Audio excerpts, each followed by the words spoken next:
obviously it was something that I think everyone thought was going to happen a little bit sooner, including Edmonton, just on how things would shake out. But for us, we've had to fill the gap, and Yonkman's come in and done a real good job for us.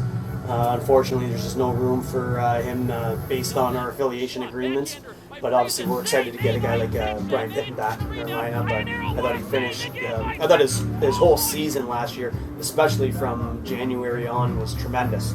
Got a lot of action, got opportunities to play back up in National Hockey League games and spend time up there, and also in the American Hockey League, and then he had a good playoff for us. So it's a good get for us.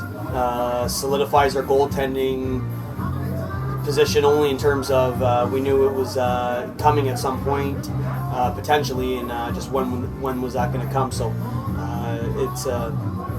it's an important one, and I think having it all kind of shake out kind of gives us a little bit of clarity. What do you know what you're going to do this weekend yet?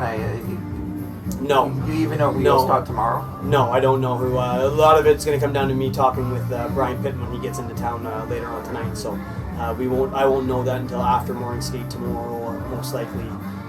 But there's an opportunity, obviously, if Travis Yonkman was still here, he would be playing a game. So there'll be a rotation in net this weekend. So they'll both play this weekend. They'll both play this weekend. I just don't know who on which night.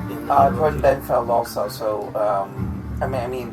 Will you have to make a move based on that? Yes. Okay. Obviously, there were some injuries up there that had Benny up there, and we didn't know what was going to go on. We made a move to get Dan Ringwald to help us on our left side on the blue line.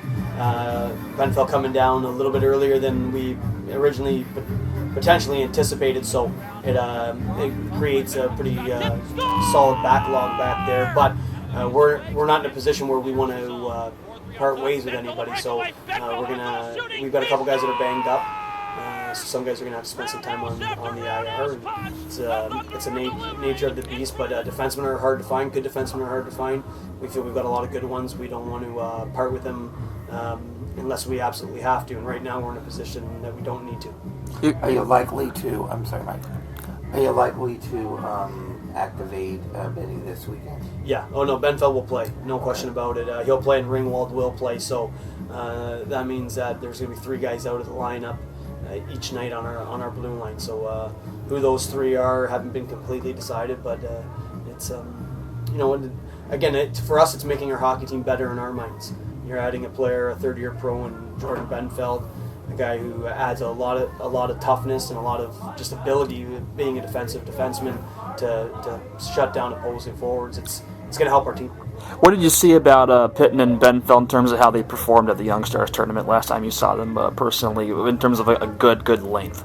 Yeah, you know what? I thought Pitton was real good in that Young Stars tournament. To me, he looked as sharp. He had their team had a rough first period against Vancouver in the one game, and he really the second and third period he was absolutely phenomenal. So a lot of what we've seen from Bryan Pitton here, he really can settle into a game and shut the door down. And he's coming here confident. He had 2 good games in the American Hockey League.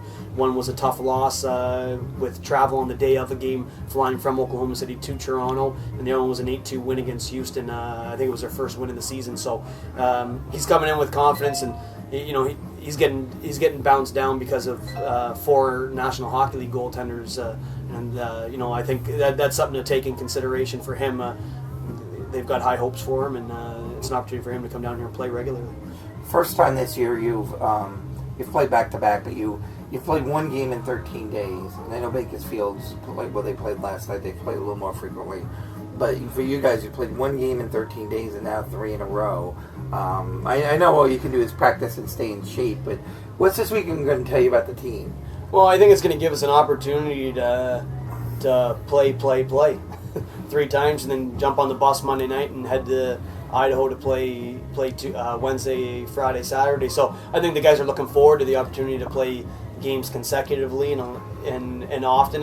3-3 is never overly pleasant, but it's a reality in our league, in the American Hockey League, so you need to learn how to do it. But I think it's important for us to get a good start on Friday, and that can really dictate our weekend. We can't have a sluggish start. We can't have the type of start we had last Friday with a long layoff. So we've got even a longer layoff this week, but I think we learned a little bit of a lesson last week.